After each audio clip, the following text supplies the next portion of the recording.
Let's look at discipline. Let's start from the back line. I mean, our back line, you saw them against Lavetti. You saw them against Di Maria. You saw them against Messi. And weren't we struggling, even in terms of pace? Yobo, Omero, they were struggling. The truth of the matter is, because we're not playing conventional 4-4-2, it's up to Oshinawa and Ambrose to go forward and act. And that they're not just full-backs, they're also wing-backs. They need to go forward and join the attack, which means they have to come back quickly. Ambrose got caught out a lot of times. Oshinawa got caught out a lot of times. But there again, I have to lay the blame at the foot of, it's basically at the feet of Mikel. Because the reason you have holding midfielders is that when your wing-backs go forward, your holding midfielders should drop in between your two centre-backs, allow them to spread, and give your full-backs time to come back. Now you have a standing three-man defence at the back, at least to cope with whatever is coming. Now, if Mikel is going to be so static and sit just in front of the defence, and Onazi has to be the water carrier in the midfield, then it means that when there's an attack, Mikel needs to come back and sit. But he's not marking, he's not going forward. He was up front most of the time. He gets lost just before the final third. There's this point he likes to hover around, just inside and just outside the Nigerian half. He spends most of his game there, and he doesn't really make an impact. He should be playing triangles between Musa and Emenike. I mean, you're playing a front line where you have Musa, Babatunde, Moses. These guys will drop wide naturally. The formation means that they are hugging the touchline, and Emenike is isolated in the middle. As a number 10 or a playmaker, your job is to get in that hole and play triangles between the wide man and the striker, so that whoever is the third person in the three behind the striker can act as a second runner into the box, or can also hover around and create another option. But when you as a 10 sit so far away from the midfield, it means that when the striker gets the ball, there's no support, which has been Nigeria's problem. If you're going to sit so deep like a Perlo, one, you had better have perfect passes, and two, you have to help out the defense. If you're not going to sit in between the two centre-backs when Nigeria is being attacked, then it does not pay Nigeria to have you sitting so deep. And against France, we can't afford that. I've been asking, is Keshi brave enough to drop Mikel? For who? It's sad now because, it's sad now that Babatunde has this injury because from what I saw yesterday, he's someone who could have come into the number 10 role and just let Onazi sit. Use that energy, burn it. What's wrong with having both of them? Sitting in front of the defense. You're going to need as much mobility as possible against France. And I don't see Mikel as very mobile. Another option that you could have is to bring in Ramon Aziz. Less experience, but more... But the Ramon Aziz we saw in the first game, wasn't the Babatunde better than what well, Ramon Aziz was... Babatunde was placed in a position he's comfortable with.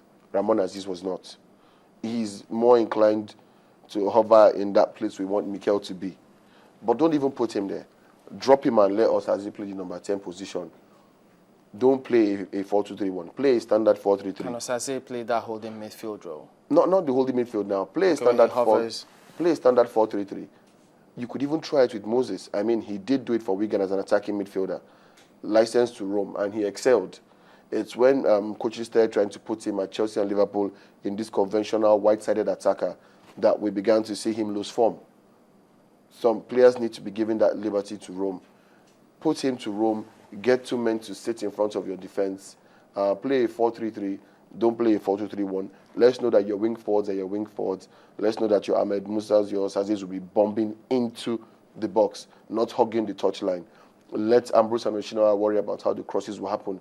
If you have two men sitting, it means even in the case of an attack, you have two men who can fall back and form a complete four-man defense before the defenders even get back.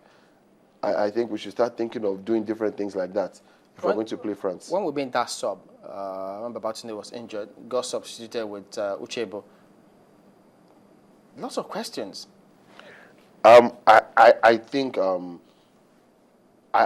there are tourists in Brazil who are less clueless than Uchebo is at the World Cup. I've never seen somebody so unsure of what his position, his job, or his role on the pitch was. Because he looked lost. Colliding with other players, getting in people's way, not opening space. They know what to do. Missing tackles. I might call it stage fright, but this is how many matches in for Nigeria, and it's the same thing. Because he plays a lot of friendlies. He looks too eager to impress, And this thing of nobody being sure whether he's an attacker or a midfielder. So we don't know if he's a midfielder that wants to get forward a lot, or if he's an attacker that wants to drop very, very deep. We're still not very sure. The jury is still out. But I would have thought against Argentina to get the pressure off us. I think Usoh or Moses would have been better substitutions. We saw Usoh when he came in, and it appeared that he was also, there was stage fighting, because the touches he had, the free kick he had from that favorite spot, it wasn't there for him on the night. It wasn't there, but no matter how scared he is, you can't take away his pace. And if you're going to put him there as a threat to keep Zabaleta back, why not? If Zabaleta knew that every time the ball was launched forward, he'd have to get in a foot race with somebody that quick, he'll be very afraid to get too far beyond the halfway line. It's just a simple tactic.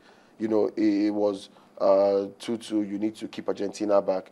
It's one of those subs you can make. I don't know, but I'm getting this feeling that Moses may have found himself on the wrong side of Keshi. I might find it very hard to find football at the World Cup again. I don't know. I hope. What could have happened? Because everybody is asking. Because that role he played on the wide left made people thought not sharp enough. No, not sharp enough. And maybe he complained. And you know that the moment you're not happy with what Keshi is doing, you're tactically indisciplined. And then you could go the way of Ike Uche. So I hope that's not what happened, because whether we like it or not, Moses is one of our better players. And at this point now, every match, it's 90 minutes, no matter who you're facing. If you can do the business, sneak one, you're through to the next round. Names don't play football, perhaps? No. Now, cool heads, maturity, and experience will play football. Because it's 90 minutes, all or nothing. Yes, all or nothing. Thank you, Nnamdi, for coming in again this morning. We'll be back.